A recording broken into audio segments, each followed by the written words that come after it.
This is the biggest lake effect. It's developing to be the biggest one that we've had so far this season. Salt and snowplow drivers across western New York are ready to hit the roads. Erie County and the city of Buffalo says they are fully prepared tonight. Good evening, everybody. Thanks for sticking with us at 10:30. They will have crews out pre-treating the roads before the snow falls. News 4's Rachel Monjovi is at one of the county's salt barns on Harlem Road with more on these snow preparations. In the wind. Good evening, Rachel. Yeah, Nalina.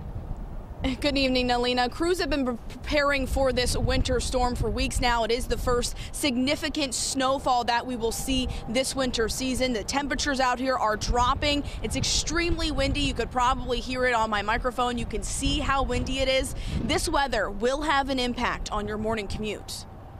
This is winter in Buffalo. We've been through it before. We're going to deal with it again. The city, the county, and the state are bracing for cold temperatures and snow on the ground. Winter weather is back, and so are the snowplows and the salt trucks. Right now, the amount of salt we use is all based upon the weather. We have 38,000 or over 38,000 tons in stock right now. At any given time, the county has about 20,000 tons on hand to use. The county has about 40 pieces of equipment geared up and ready to hit the roadways. The city of Buffalo has about 80 pieces of snow removal equipment.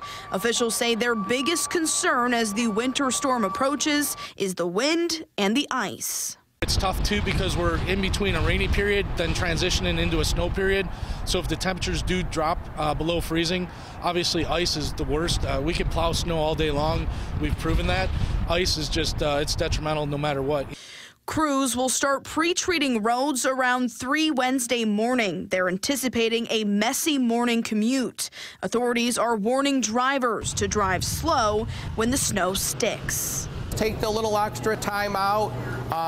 We have a lot of dedicated people that are work for us that are your neighbors, and you know, we want them to be safe. We want them to return home. It's a big piece of equipment. Give them some room on the road.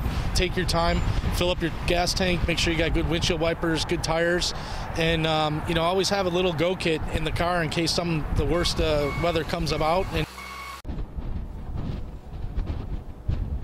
Now, I want everyone to know that there is a very useful app that people can download during these winter weather events. It's called Ready Erie. You can download it on any smartphone. Again, it's very useful during the weather event that we're about to see. It gives you up-to-date information as to any weather alerts or any future winter storms headed our way.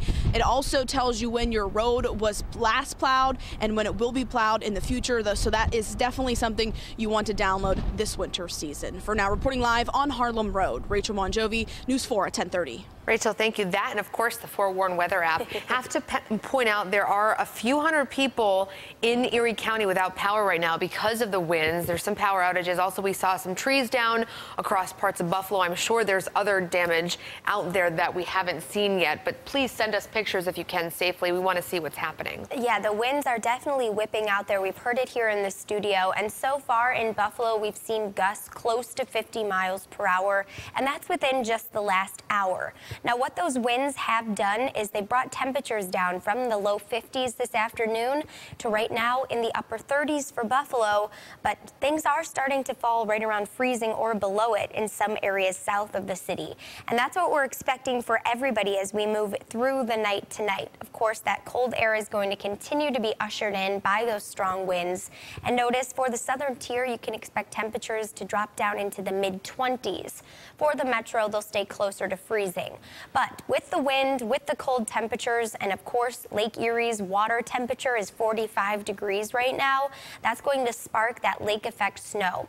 I think it will begin right around 1, 2 o'clock in the morning, and it will continue through the early morning hours and for that morning commute. So by that point, I think there'll be about an inch of snow on the ground for the Buffalo metro area. And I think throughout the morning, some of you should plan a little bit of extra time because it looks like that lake effect band will be over the metro at that point. Now, as we get into the later portions of the afternoon, that band is going to shift further south and re-strengthen by the evening. And for those of you who are impacted by that, it will be closer to Hamburg, to Orchard Park, that area, the typical snowbelt region that sees some of the heavier severe lake effect tomorrow evening. And then it will stay really put there through a lot of Thursday. So here's a look at totals. This is what we're expecting by Thursday morning. I want to make everyone aware it is a manageable event, but it's definitely something that you should be aware of and something you should get your snow things prepared for. Your shovels, your snow blowers, and your snow gear, as some spots could pick up as much as 8 inches south of the city. Here's a look at the rest of the 7-day for you. Even if you're outside of the lake effect bands the next couple of days, it is going to be cold and blustery. Those temperatures will have a hard time reaching freezing as we get into both Thursday, Friday, and for the rest of the weekend. Kaylee, thank you. Across the country, several wind-driven wildfires are burning down hundreds of homes in Southern California and threatening thousands more. The largest fire north of Los Angeles has destroyed more than 50,000 acres. Chris Martinez has the latest from the front lines. It's hard to even put emotions and words together. Tracy Bird could do little more than record some video of her Ventura home of 13 years burning down before her eyes. It's one of at least 150 structures lost in a devastating wildfire in Ventura County. Ours looked like it was going to be saved, and then this just happened. So it's almost like an out-of-body experience. Nearby, Dylan Chappelle was among tens of thousands of people forced to evacuate in a hurry. When he came back, his home was burning down to its studs. Firefighters managed to pull out the family's Christmas tree. I'm in shock, I think. I mean, obviously, I'm emotional, but I'm just kind of like, wow, it's all surreal at the moment. Devastation from the wildfires is the result of dangerous Santa Ana wind gusts combined with extremely dry weather. No rain came in September, October, November in Southern California. So we have incredibly desiccated dry fuels. The unpredictable winds are fueling several other fires. About 50 miles east in Sylmar, at least 30 homes have been lost, with many more threatened. The foothill area is also home to ranches. And just north in Santa Clarita, another fast-growing fire is taxing already thinning resources. We have lost structures. We have not lost lives. Do not wait. Leave your homes. Officials are pleading with people to heed evacuation orders to shelters like this, where volunteers are ready to offer some comfort. Chris Martinez, CBS News, Ventura, California. I think he's going to do very well. We don't want to have a liberal Democrat in Alabama, believe me. President Trump, the RNC, even the Senate Majority Leader are changing their tune about controversial Senate candidate Roy Moore. As we reported last night at 10:30, the president has now fully endorsed the candidate accused of sexual assault and misconduct by 9 women who say it happened in their teens. One woman says she was 14 and he was in his 30s. Moore denies all of it. The RNC now says it will support Moore and transfer money to the Alabama Republican Party just weeks after pulling its money out of the state. Today, Senator Mitch McConnell said the state of Alabama should decide Moore's fate. But a month ago, he said Moore should step aside. The White House says President Trump still finds the allegations concerning, but supports him.